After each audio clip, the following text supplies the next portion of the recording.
ನಮಸ್ಕಾರ ಸ್ನೇಹಿತರೆ, nine masters ಚಾನಲ್ಗೆ ತಮಗೆಲ್ಲ ಆತ್ಮೀಯವಾದ ಸ್ವಾಗತ. ಈ ದಿನ ಮಿಥುನ ರಾಶಿಯಲ್ಲಿ ಹುಟ್ಟಿರ್ತಕ್ಕಂಥ ಸ್ತ್ರೀಯರ ಸ್ವಭಾವ ಮತ್ತು ಗುಣಲಕ್ಷಣಗಳನ್ನು ನೋಡೋಣ. ಸಾಮಾನ್ಯವಾಗಿ ಮಿಥುನ ರಾಶಿಯಲ್ಲಿ ಹುಟ್ಟಿರ್ತಕ್ಕಂಥವ್ರು ಎತ್ತರ ಕಾಯ್ದವರಾಗಿರ್ತಾರೆ, ನೇರವಾದ ನಿಲುವು, ಚುರುಕು ನಡಿಗೆ, ಚುರುಕು ಕಣ್ಣುಳ್ಳವರಾಗಿರ್ತಾರೆ, ಉದ್ದು ಮೂಗುಳ್ಳವರಾಗಿರ್ತಾರೆ. ಮಿಥುನ ರಾಶಿ ಬಂದು ದ್ವಿಸ್ವಭಾವ ರಾಶಿಯಾಗಿರೋದ್ರಿಂದ ಮಿಥುನ ಲಗ್ನ ಸಂಜಾತರು ಅಥವಾ ಮಿಥುನ ರಾಶಿಯಲ್ಲಿ ಹುಟ್ಟಿರ್ತಕ್ಕಂಥವ್ರು ಆಗಾಗ್ಗೆ ಪ್ರಯಾಣ ಬೆಳೆಸುವವರಾಗಿರ್ತಾರೆ. ಅವ್ರದ್ದು ಎರಡೆರಡು ಮನಸ್ಸು, ಹಾಗಾಗಿ ಬೇಗನೆ ನಿರ್ಧಾರಕ್ಕೆ ಬರೋದಿಲ್ಲ. ಯಾವಾಗಲೂ ಚಟುವಟಿಕೆಯಿಂದ ಇದು ತುಂಬಾ ಜಾಣರಾಗಿರ್ತಾರೆ. ಸಾಹಿತ್ಯ ಸಂವಾದ ಸಮರ್ಥರು, ಹೊಸದರ ಬಗ್ಗೆ ಬಹುಬೇಗನೆ ಆಕರ್ಷಿತರಾಗಿರ್ತಾರೆ. ಇವರು ತುಂಬಾ ಸಹನಶೀಲ ವ್ಯಕ್ತಿಗಳಾಗಿರ್ತಾರೆ. ಬುದ್ಧಿಶ್ರಮದ ಕೆಲಸವನ್ನ ಶರೀರ ಶ್ರಮದ ಕೆಲಸಕ್ಕಿಂತ ಹೆಚ್ಚಾಗಿ ಮಾಡುವವರಾಗಿರ್ತಾರೆ. ಧಾರಾಳ ಗುಣವಿರುತ್ತೆ, ಬೇರೆಯವರಿಗೆ ಸಹಾಯ ಮಾಡಲು ಯಾವಾಗಲೂ ಮುಂದೆ ಇರ್ತಾರೆ. ಹಣದಿಂದ ಮತ್ತು ಗುಣದಿಂದ ಶ್ರೀಮಂತ ವ್ಯಕ್ತಿಗಳಾಗಿರ್ತಾರೆ. ದಾನ ಧರ್ಮಗಳಲ್ಲಿ ಒಂದು ಹೆಜ್ಜೆ ಮುಂದೆ ಇರ್ತಾರೆ ಅಂತಾನೆ ಹೇಳ್ಬೋದು. ಪ್ರಯಾಣದಲ್ಲಿ ತುಂಬಾ ಆಸಕ್ತಿ, ಆಗಾಗ ಪ್ರಯಾಣ ಬೆಳೆಸುವವರಾಗಿರ್ತಾರೆ. ತುಂಬಾ ತಾಳ್ಮೆ, ಸಹೃದಯಿಗಳಾಗಿರ್ತಾರೆ. ಈ ರಾಶಿಯಲ್ಲಿ ಹುಟ್ಟಿರ್ತಕ್ಕಂಥ ಸ್ತ್ರೀಯರು ಹಾಸ್ಯ ಪ್ರವೃತ್ತಿ ಉಳ್ಳವರಾಗಿರ್ತಾರೆ. ತಮ್ಮ ಕುಟುಂಬಕ್ಕೆ ತುಂಬಾ ಪ್ರಾಧಾನ್ಯತೆಯನ್ನ ಕೊಡುವವರಾಗಿರ್ತಾರೆ. ಬೇರೆಯವರನ್ನ ಅನುಕರಿಸುವುದರಲ್ಲಿ ನಿಪುಣರಾಗಿರ್ತಾರೆ. ಹೆಚ್ಚು ಮಿತ್ರರನ್ನ, ಅದರಲ್ಲೂ ಆಪತ್ ಬಾಂಧವರನ್ನ ಹೊಂದಿರ್ತಾರೆ. ಮಿತ್ರ ವೃಂದದಲ್ಲಿ ಮಿಂಚುವವರಾಗಿರ್ತಾರೆ. ಈ ಸ್ತ್ರೀಯರು ವಿಲಾಸಿ ಪ್ರಿಯರಾಗಿರ್ತಾರೆ. ಭಾವುಕರು, ಕಲ್ಪನಾಶೀಲರಾಗಿರ್ತಾರೆ. ಈ ರಾಶಿಯಲ್ಲಿ ಹುಟ್ಟಿದ ಸ್ತ್ರೀಯರು ಶಿಕ್ಷಣದಲ್ಲಿ ಮುಂದುವರೆದಿದ್ದು ಭಾಷೆ, ಗಣಿತ ಹಾಗೂ ಕಂಠಪಾಠ ಮಾಡುವ ವಿಷಯದಲ್ಲಿ ಪ್ರಾವೀಣ್ಯತೆಯನ್ನ ಹೊಂದಿರ್ತಾರೆ. ಇವರ ಧ್ವನಿ ತುಂಬಾ ಇಂಪಾಗಿದ್ದು ಗಾಯನದಲ್ಲಿ, ಅದರಲ್ಲೂ ಹಾರ್ಮೋನಿಯಂ ಆಗಿರ್ಬೋದು, ಸಿತಾರ ಅಥವಾ ವೀಣಾ ಮುಂತಾದ ವಾದ್ಯಗಳನ್ನ ಬಾರಿಸಬಲ್ಲವರಾಗಿರ್ತಾರೆ. ಇವರು ಮಿತಭಾಷಿಗಳು, ಏಕಾಂತ ಪ್ರಿಯರಾಗಿದ್ದು ವಾಚನಾಭಿರುಚಿಯನ್ನ ಹೊಂದಿರ್ತಾರೆ. ಯಾರೊಂದಿಗೆ ಎಷ್ಟು ಮಾತನಾಡಬೇಕು, ಹಿತಮಿತವಾಗಿ ಮಾತನಾಡ್ತಕ್ಕಂತಹ ಬುದ್ಧಿಯನ್ನ ಹೊಂದಿರ್ತಾರೆ.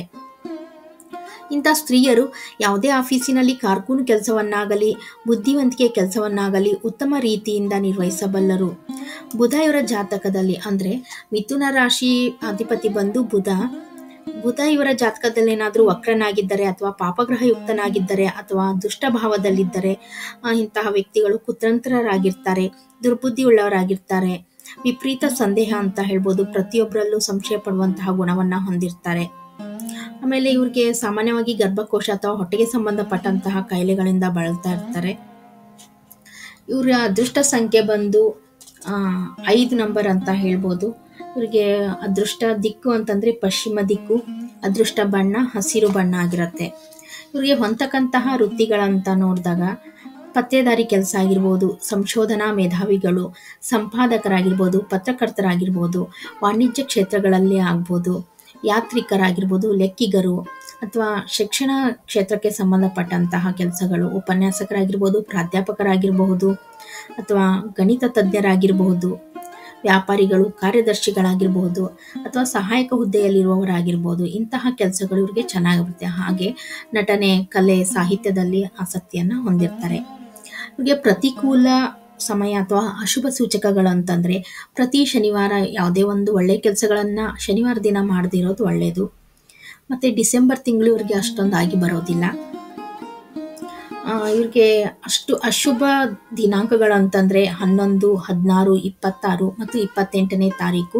ಇವರು ಒಳ್ಳೆಯ ಕೆಲಸಗಳನ್ನ ಈ ದಿನ ನೋಡ್ಕೊಂಡು ಮಾಡೋದು ಒಳ್ಳೆಯದು.